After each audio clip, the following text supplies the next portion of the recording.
Episode की शुरुआत Tanjiro से होती है।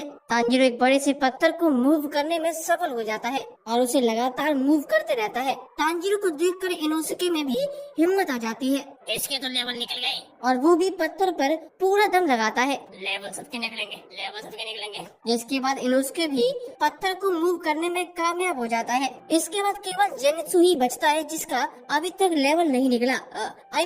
इसके बाद केवल जेनित्सु ही बचा होता है। जेनित्सु अभी भी डरा होता है। तभी उसके पास उसकी कासुगाई चिड़ी आ जाती है जो जेनित्सु के लिए एक लेटर लाई होती है। दूसरी तरफ तांजीरो पत्थर को खींचते खींचते बहुत ज्यादा थक चुका होता है और उसने पूरी रात भर पानी भी नहीं पिया होता है। डिहाइड्रेशन की वजह से तांजीरो को ऐसा लगता है कि वो मरने वाला है। जिसके बाद वो जेनित्सु, इनोसुके और मुराटा को याद करने लग जाता है। काश कोई आकर मुझे बचा ले और पानी पिला दे, दो बूंद जिंदगी की। तभी वहाँ पर गियोमे आ जाता है और तांजीरो के ऊपर पानी डालने लगता है। गियोमे को देखकर तांजीरो बहुत ही ज्यादा खुश हो जाता है। गियोमे तांजीरो को पानी पिलाते हुए कहता है, तुम्हारी ट्रेनिंग पूरी हो गई है, मैं तुम्हारी ताकत को एक्नॉलेज करता हूँ। साथ ही में तुमने स्वॉर्ड स्मिथ विलेज में अपनी डीमन बहन की चिंता किए हुए बिना वहाँ के लोगों की जान बचाई थी, इसीलिए मैं तुम्हारे प्रयासों की प्रशंसा करता हूँ। इस पर तांजीरो गियोमे से कहता है, जैसा आप सोच रहे हैं वैसा नहीं है, ये मेरा नहीं बल्कि नेजुको का डिसीजन था। मैं उस समय डिसीजन नहीं ले पाया था जिसकी वजह से गांव वाले मरने के बहुत करीब थे, इसीलिए आपको मेरी प्रशंसा नहीं करनी चाहिए। तांजीरो की बात सुनकर गियोमे बच्चों के बारे में सोचता है और कहता है, बच्चे बहुत ही ज्यादा प्योर और वीक होते हैं। वो भले ही झूठ बोलते हो पर उनके अंदर कोई भी स्वार्थ नहीं होता है। तांजीरो की सच्चाई को देखकर गियोमे सोचता है, तांजीरो सही में दूसरों से अलग है। आगे तांजीरो कहता है, मैं हमेशा सही रास्ते पर रहना चाहता हूँ जिसमें कोई न कोई मेरी हेल्प जरूर करता है। उस समय मेरी हेल्प नेजुको ने की थी, इसीलिए आप मुझ पर इतनी जल्दी विश्वास मत करो।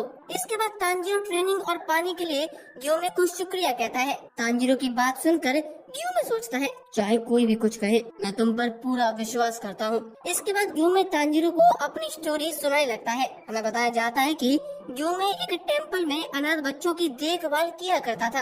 एक दिन गियोमे सभी के लिए फिश लेकर आता है। वहाँ पर एक छोटी लड़की होती है जिसका नाम सायो होता है। सायो गियोमे को अपनी फिश देते हुए कहती है, आप हम सभी का बहुत ख्याल रखते हैं जिसकी वजह से आप पतले हो गए हैं, इसीलिए आपको ये फिश खाने की ज्यादा जरूरत है। गियोमे सायो को समझाते हुए कहता है, मैंने कड़ी ट्रेनिंग की है जिससे मुझ पर भूख का कोई असर नहीं होता है, इसीलिए इस फिश को तुम ही खा लो। इसके बाद सभी लोग खुशी खुशी खाने लगते हैं। गियोमे सभी का बहुत ही अच्छे से ख्याल रखता है और सभी लोग एक फैमिली की तरह रह रहे होते हैं। पर एक रात को उन्हीं में से एक बच्चा टेम्पल पहुंचने में लेट हो जाता है और उसे डीमन पकड़ लेता है। वो बच्चा खुद की जान बचाने के लिए उस डीमन को बाकी लोगों का पता बता देता है। गियोमे टेम्पल को डीमन से बचाने के लिए टेम्पल के चारों ओर विस्टीरिया की फूलों से बनी अगरबत्ती जलाता है, पर वो बच्चा सारी अगरबत्ती बुझा देता है और डीमन को टेम्पल के अंदर लेकर आ जाता है। डीमन घुसते ही 4 बच्चों को तुरंत मार देता है। बाकी के बचे हुए 4 बच्चों में से 3 बच्चे गियोमे की बात नहीं मानते हैं और वहाँ से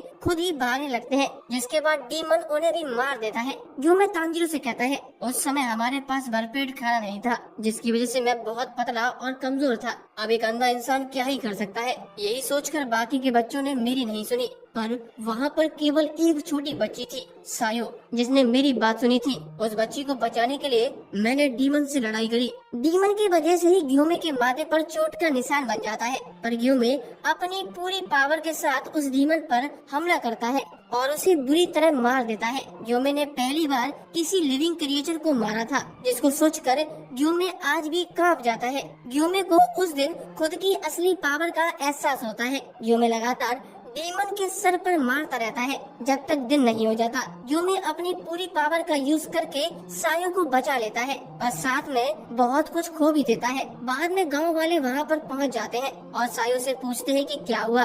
सायो इतनी ज्यादा डरी हुई होती है कि वो गियोमे को मॉन्स्टर बताने लगती है और सभी से कहती है कि गियोमे ने ही सभी को मारा है। गियोमे तांजीरो से कहता है, आखिर सायो केवल 4 साल की बच्ची ही तो थी, मैं उसे ब्लेम नहीं कर सकता हूँ, पर मैं चाहता था कि सायो उसे बचाने के लिए मेरी तारीफ करे और मुझसे धन्यवाद कहे। सायो अगर सच बोल देती तो मैं बच सकता था, पर बच्चे केवल अपने ही बारे में सोचते हैं। डीमन की बॉडी राख बनकर उड़ चुकी थी, वहाँ पर केवल बच्चों की लाशें पड़ी हुई थी। इसके बाद मुझे जेल में डाल दिया गया। अगर वहाँ पर मास्टर ओबयाशी नहीं आते तो शायद मैं आज यहाँ नहीं खड़ा होता। उसके बाद से मैंने सभी लोगों पर विश्वास करना छोड़ दिया। जब मुसीबत का समय आता है तो लोगों के असली रंग दिखते हैं, वो तुम्हें छोड़कर वहाँ से भाग जाते हैं, पर तुम नहीं भागे और तुमने डीमंस का सामना किया, ना ही तुमने झूठ बोला। ये चीज भले ही तुम्हें छोटी और सिंपल लग रही हो, पर बहुत ही कम लोग ऐसे हैं जो हर सिचुएशन में ऐसा कर पाते हैं। मैंने अपनी इन आंखों से बहुत सारे लोगों को देखा है, इसीलिए मैं बता सकता हूँ कि तुम बहुत खास हो। इसके बाद यूमी अपने हाथों को जोड़ते हुए कहता है कि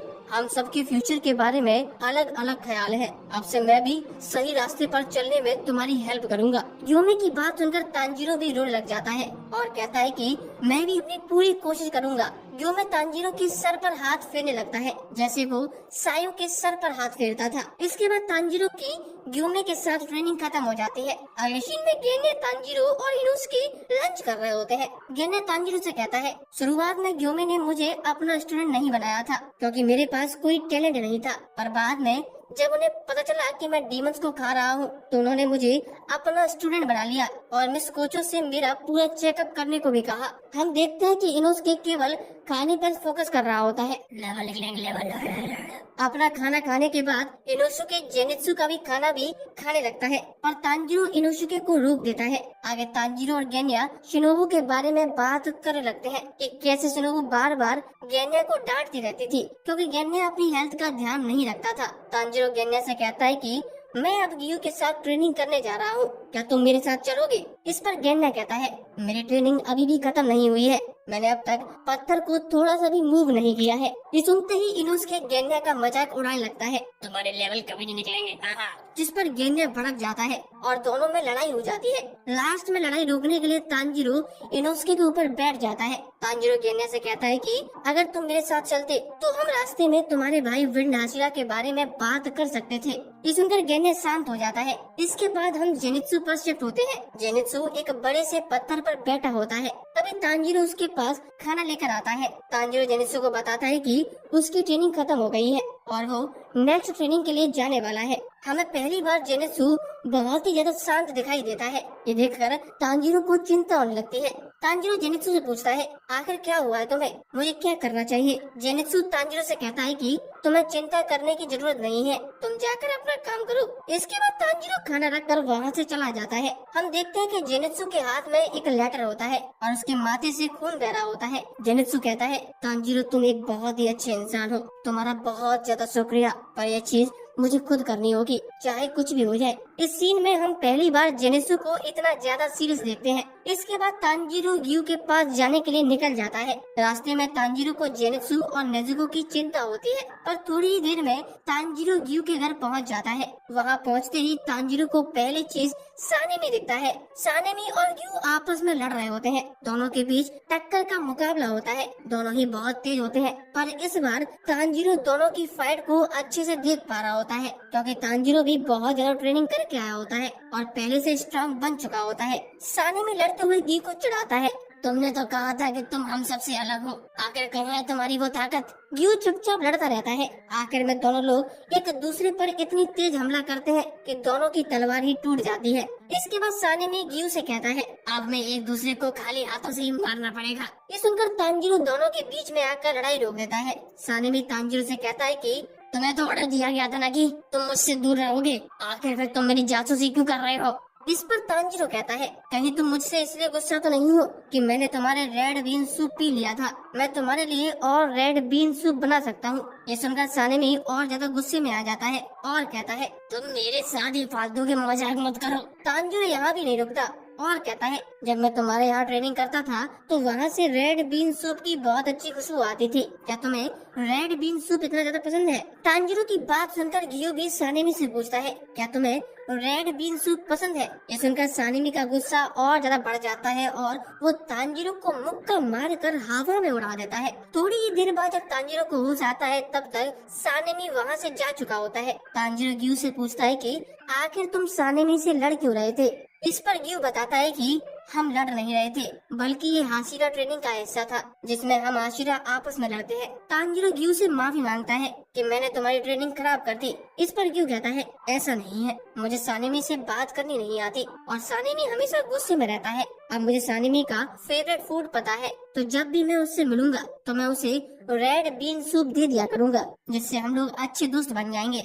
अगले सीन में रात हो जाती है। हम सानिमी पर शिफ्ट होते हैं। इबुरु और टोकिडो दोनों ही अवेलेबल नहीं होते और सानिमी को ट्रेनिंग करनी होती है, इसीलिए सानिमी अकेले ही ट्रेनिंग करने की सोच रहा होता है। उसे तांजीरो की रेड बीन सूप वाली बात भी याद आती है। ये सोचकर सानिमी और ज्यादा गुस्से में आ जाता है। सानिमी आगे चल रहा होता है, तभी उसे अपने पीछे कुछ महसूस होता है और वो उसे पकड़कर मसल देता है। सानिमी के हाथ में नाकिमे की एक आँख होती है। वो आँख थोड़ी देर में राख में बदल जाती है। आँख को राख में बनते देख सानिमी समझ जाता है कि हम पर नजर रखी जा रही है और यहाँ पर कोई घुसपैठिया घुस आया है। इसके बाद हम मास्टर ओबियाशिकी पर शिफ्ट होते हैं। मास्टर की वाइफ अमाने मास्टर की देखभाल कर रही होती है। तभी हमें दिखाया जाता है कि मूजान धीरे धीरे मास्टर के घर की तरफ बढ़ रहा होता है और चारों तरफ एकदम सन्नाटा होता है। मूजान मास्टर के घर के अंदर एंटर कर जाता है। दोस्तों ये सीन काफी ज्यादा लंबा था और मूजान की एंट्री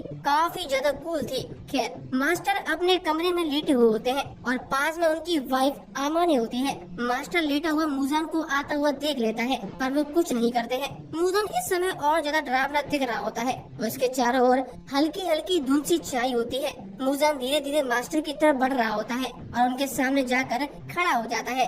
मूजान मास्टर को हेलो बोलता है। मास्टर भी मूजान को ग्रीटिंग देते हैं। तुम्हारा स्वागत है कीबुत्सुजी मूजान। मास्टर की ऐसी हालत देखकर मूजान कहता है तुम्हारी हालत तो पहले से बहुत ज्यादा खराब है। और इसी के साथ ये एपिसोड खत्म हो जाता है। दोस्तों बताइए आपको एपिसोड कैसा लगा और हमारा एक्सप्लेनेशन आपको कैसा लगा है, प्लीज कमेंट जरूर करिए। अच्छा लगता है